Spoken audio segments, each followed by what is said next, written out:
प्रजापिता ब्रह्मा कुमारी ईश्वरीय विश्वविद्यालय के हस्तसाल सेवा केंद्र नई दिल्ली द्वारा आयोजित 90वें त्रिमूर्ति शिव जयंती महोत्सव का भव्य आयोजन रविवार 15 फरवरी को अत्यंत हर्षोल्लास के साथ संपन्न हुआ। इस विशेष अवसर पर विद्या विहार स्थित सेवा केंद्र में एक गरिमामयी कार्यक्रम का आयोजन किया गया, जिसमें बड़ी संख्या में स्थानीय श्रद्धालुओं और प्रभु प्रेमियों ने सपरिवार शिरकत की। कार्यक्रम की शुरुआत परमात्मा शिव की पावन स्मृति में दीप प्रज्वलन के साथ हुई, जिसके बाद ब्रह्मा कुमारी बहनों द्वारा महाशिवरात्रि के वास्तविक आध्यात्मिक रहस्यों पर प्रकाश डाला गया। वक्ताओं ने अपने प्रेरणादायी उद्बोधन में बताया कि महाशिवरात्रि केवल एक पर्व नहीं, बल्कि संपूर्ण सृष्टि के रचयिता और सर्व आत्माओं के परमपिता निराकार परमात्मा शिव के भारत भूमि पर अवतरण का यादगार दिवस है। उन्होंने इस बात पर बल दिया कि वर्तमान समय में आध्यात्मिक प्रेम और सद्भावना को जागृत करना ही इस पर्व की सच्ची सार्थकता है। समारोह के दौरान आध्यात्मिक मूल्यों पर आधारित एक सांस्कृतिक कार्यक्रम भी प्रस्तुत किया गया, जिसमें विभिन्न कलाकृतियों और प्रस्तुतियों के माध्यम से ईश्वरीय संदेश को जन जन तक पहुंचाया गया। बच्चों और युवाओं द्वारा प्रस्तुत इन कार्यक्रमों ने उपस्थित जन समूह को मंत्रमुग्ध कर दिया। इसके पश्चात संस्था के ध्वजारोहण की रस्म पूरी की गई, जो शांति, पवित्रता और सत्यता का प्रतीक है। ध्वजारोहण के समय उपस्थित सभी लोगों ने विश्व शांति और भाईचारे का संकल्प लिया। कार्यक्रम के अंत में हस्तसाल सेवा केंद्र के पदाधिकारियों ने आए हुए अतिथियों का आभार व्यक्त किया और ईश्वरीय प्रसाद का वितरण किया गया। इस पूरे आयोजन ने समाज में एकता और आध्यात्मिक जागृति का एक सकारात्मक संदेश प्रसारित किया। सेवा केंद्र के कार्यकर्ताओं और समर्पित सदस्यों के सहयोग से यह महोत्सव आध्यात्मिक ऊर्जा और उमंग के साथ सफलतापूर्वक संपन्न हुआ, जिससे प्रत्येक सहभागी के मन में ईश्वरीय मिलन की सुखद अनुभूति अंकित हो गई।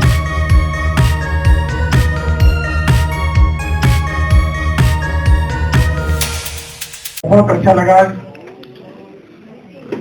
पहले तो जो उसके लिए डीजी और उनकी पूरी टीम को तैयार किया है, उसके लिए भी आप लोगों को बताएं कि आज बहुत सारे नए चेहरे ब्रह्मा कुमारी परिवार में जुड़े हैं, तो उन लोगों को भी बधाई देना चाहता हूँ। बहुत अच्छा लगा।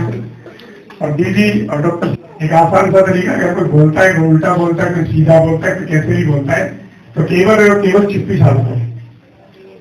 अगर चुप्पी साध लोगे तो सामने वाला अपने आप सीख जाए। भजन क्यों कर रहा था कि मेरा तो कुछ भी नहीं। वो छोटा सा बच्चा, निक्का सा बच्चा जब यहाँ पे आया था, तो मेरा तो कुछ भी नहीं। और जिस दिन आपने सोच लिया कि मेरा कुछ भी नहीं, सब इस परमपिता परमात्मा का है, सब इस बाबा का है, शिव बाबा का, सब उसी का दिया है, तो भैया अब आपने आना पड़ेगा। तो मैं कल से हर रोज सवेरे आपके साथ राजयोग करने, मेडिटेशन करने के लिए जरूर आया हूँ। मन अपने आप शांत हो जाता है। आज 90वीं वर्षगांठ मनाई जा रही है यहाँ पर ओम शांति के द्वारा, तो किस तरह से समाज को शांति के लिए आप संदेश देना चाहिए? ब्रह्मा कुमारी की भावना 7 साल क्रांति में परमात्मा का जो संदेश हम सभी के प्रति है, कि हम सबको अपने जीवन में, अपने परिवार में शांत और खुश रहना चाहिए।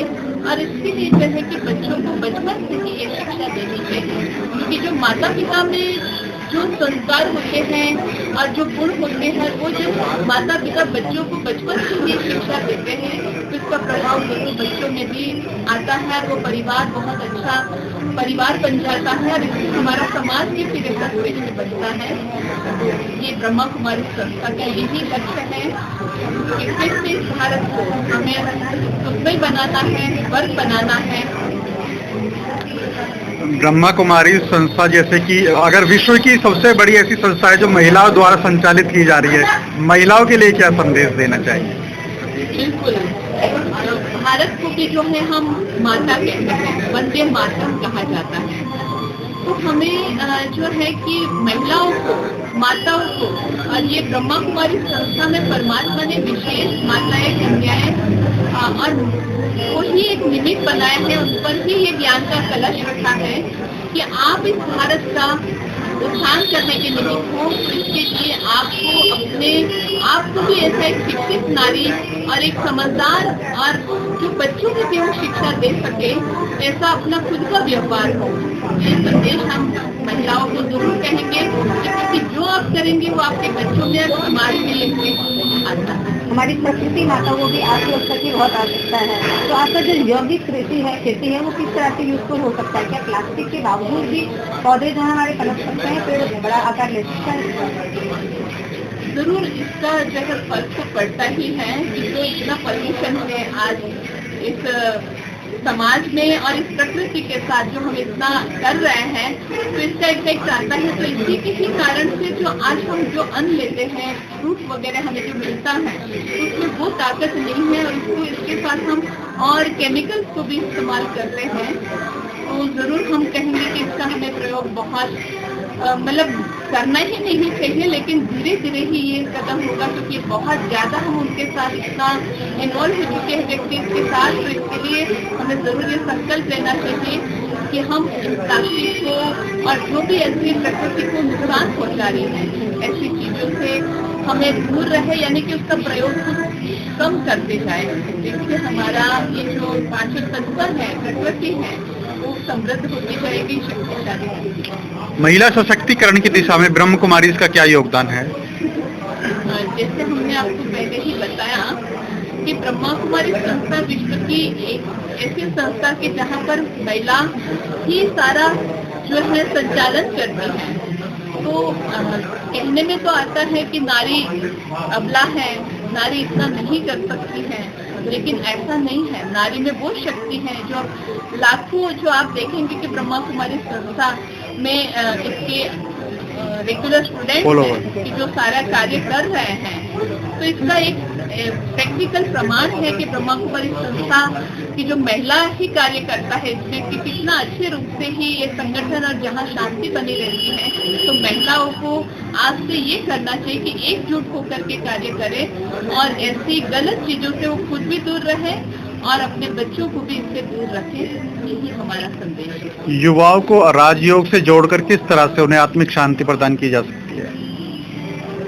और ये भी प्रैक्टिकल में यहाँ पर ब्रह्मा कुमारी संस्था में ऐसे लाखों युवा हैं कि जो पहले बहुत व्यसनों में थे या बहुत गलत आदतों में थे, लेकिन आज वो युवा को आप देखेंगे और उनसे पूछेंगे तो बिल्कुल ही एक, जैसे कहते हैं ना, असुर से देवता। तो सचमुच असुर कोई ऐसा नहीं है कि जिनमें कोई ऐसे बड़े सिंह होंगे या बड़ी आंखें होगी, लेकिन हमारे अंदर के जो विकार हैं वही हम राजयोग के द्वारा, मेडिटेशन के द्वारा, जो बच्चे हैं अपने अंदर का गुस्सा है, व्यसन है और वो ऐसा ही जो नेगेटिव चलचित्र है वो उसके पीछे बहुत ज्यादा आगे भागता जा रहा है। तो वो यहाँ पर जो है कि वो इतना ही पॉजिटिव की तरफ जा रहा है और वो समाज के लिए ऐसा खुद ऐसा एक्ट करता है, ऐसे मोटिवेशनल स्पीच देता है और ऐसे डायलॉग बनाता है कि जो औरों को प्रेरित करता है कि सचमुच मेरा जीवन ऐसा था और हम फिर से कि जो है कि हम ऐसा श्रेष्ठ जीवन बना सकते हैं, इसकी प्रेरणाएं वो देते हैं और इसका प्रैक्टिकल जीवन। धन्यवाद। ओम शांति 90वीं शिव जयंती मनाई जा रही है, तो क्या कुछ संदेश समाज को देना चाहिए? सभी को पहले तो महाशिवरात्रि पर्व की ढेर सारी शुभकामनाएं। और जैसे कि आज का उद्देश्य भी था कि पारिवारिक एकता और शांति, मन की शांति पर जो बहुत ही अच्छा एक मेडिटेशन भी हुआ है, हमारी दीदी ने भी संदेश दिया है। तो मैं लोगों को यही कहना चाहूंगी, पारिवारिक एकता बहुत जरूरी है और पारिवारिक एकता रहेगी तो मन शांत रहेगा। ये दोनों चीजें एक दूसरे से कनेक्टेड हैं और मन शांत यूं रहेगा कि अगर आप फालतू के विचार अपने मन में नहीं लाएंगे, किसी भी चीज को ज्यादा ना सोचे, उसे छोड़ दें, भगवान पर छोड़ दें। यही आज का जो बड़ी दीदी ने हमें बताया है कि उसे छोड़ दीजिए भगवान पर। अगर एक रास्ता बंद होता है तो दूसरा रास्ता खुल जाता है। तो इतनी बेकार की व्यर्थ चिंता ना करें और अपने काम में मगन रहें, ध्यान लगाएं और योग करें और प्रकृति का सम्मान करें, पेड़ लगाएं। और बस यही संदेश है मेरा सभी को कि अपने बुजुर्गों का सम्मान करें, एकजुट रहें। पारिवारिक एकता बहुत जरूरी है, उसी से मन शांत रहता है। मनाई जा रही है 90वीं, तो क्या कुछ समाज को मैसेज देना चाहते हैं और किस तरह से कहेंगे? आप तो सभी को, सभी भारतवासियों को और सभी विश्व में भारतवंशियों को और कहें तो भगवान शिव की इस शिवरात्रि के लिए बहुत बहुत शुभकामनाएं। केवल एक संदेश है कि शिव परिवार से सीखे कि परिवार को किस तरह से एकजुट रखा जा सकता है। आज जो न्यूक्लियर परिवार हो रहे हैं उनको सीख लेने की जरूरत है कि एक परिवार की ताकत क्या रहती है, एक संयुक्त परिवार की ताकत कैसी होती है। उस परिवार में रह करके मन की शांति भी मिलती है, क्योंकि जब हम न्यूक्लियर एक या दो होते हैं तो आपस में अगर मन मुटाव कुछ होता है तो उसको दूर कराने का कोई भी हमारे पास में नहीं होता और इस तरह से पारिवारिक संस्था विखंडित होती जाती है। इसलिए आज शिवरात्रि के दिन पूरा विश्व शिव परिवार की ओर देख करके एक दूसरे का सम्मान करें और एकजुट होकर रहें, संयुक्त परिवार को बढ़ावा दें, तो ये अनाथाश्रम भी खत्म होंगे, वृद्धाश्रम भी खत्म होंगे। उन्हें शिवरात्रि की बहुत बहुत शुभकामनाएं सभी के लिए। बहुत बहुत तो समाज को क्या संदेश देना चाहते हैं, और खासकर जबकि आज ये ओम शांति के कार्यक्रम था, तो शांति को लेकर के आज विश्व को बहुत जरूरत है। देखिए, आज प्रकृति ये दिन है, इसको किसी ने बनाया नहीं है, प्राकृतिक रूप से बना है और ब्रह्म कुमारी इसको फॉलो कर रही है और ब्रह्म कुमारी के जो फॉलोअर हैं वो इसे बड़ी धूमधाम से मना रहे हैं। मैं संघ का स्वयंसेवक हूँ, संघ का स्वयंसेवक होने के नाते मैं भी आज एक संदेश देना चाहता हूँ कि हम प्रकृति की सम्मान करें, प्रकृति का दोहन करें, उसका शोषण ना करें। हम प्लास्टिक को अवॉइड करें, पानी को बचाएं और जितने पौधे लगा सकते हैं उतने पौधे लगाएं और लगा करके उसको भूल ना जाएं, उसको पालें।